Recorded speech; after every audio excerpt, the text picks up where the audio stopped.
Ay mga bi, andito na naman ang anak ng mungutang, nakapunta ng Hong Kong, tagapunat ng puwet at tagadakot ng kun. Tara, kuhain na natin yung pinick up kong, tinake out kong pagkain namin ni Lola. At nakabili ako ng Korean luncheon meat, pinapabili ng amo ko. Tara, pick upin na natin. Ikoy. Hinulog sa'yo, ha? Ayan. Thank you. Ayan. Tara. See you sa bahay. Hello mga mi. Here's our lunch ni Lola. Japanese bento meals. Ano to? Beef tapos teriyaki chicken with veggie. Ayan. Ayan yung rice nila.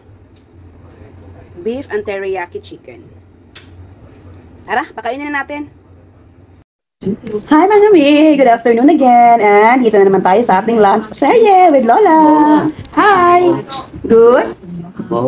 Good afternoon. Wala siya sa mood. Ayaw niya. Maldita siya for today. Grabe to. Ulam namin is Japanese bento na teriyaki chicken at saka beef. Yun. Naalala nyo yung pinost ko mga mi na yung hindi naman siya nasagasaan, nasagiran lang siya ng taxi. Nabali pala yung nabali yung lower niya. Ay hindi naman nabali, pero okay naman na daw. Na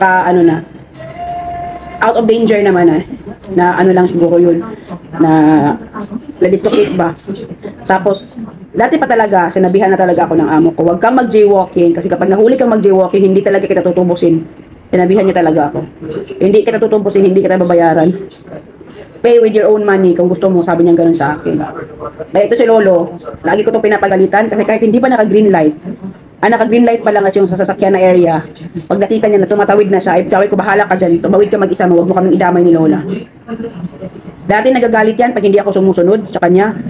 Sinabihan siya ng anak na huwag mong idamay si Milin kasi hindi ko yan babayaran kapag yan pag yan ang nahuli mag-jaywalking. Ayun. Hindi na si Lolo sa akin, hindi na siya nagagalit.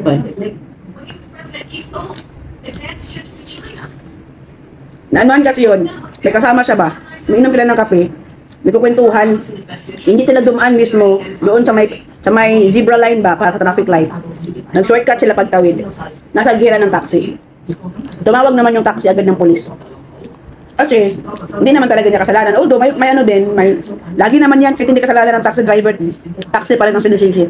O mga bus driver or mga driver. Yun, di ba? So, sa lahat ng mga OFW na nandito sa Hong Kong, mag-ingat po tayo palagi dahil lalo na yung iba na araw-araw na sa market, araw-araw naghahatid ng mga alaga. Ingat-ingat talaga. Kasi hindi natin talaga alam ang aksidente kung kailan darating. So ayan, at kakain na muna kami ni Lola. Bye-bye. Goodbye. See you tomorrow morning. See you tomorrow morning mga mi. Mag-ingat po kayo palagi. And always remember, don't forget to smile.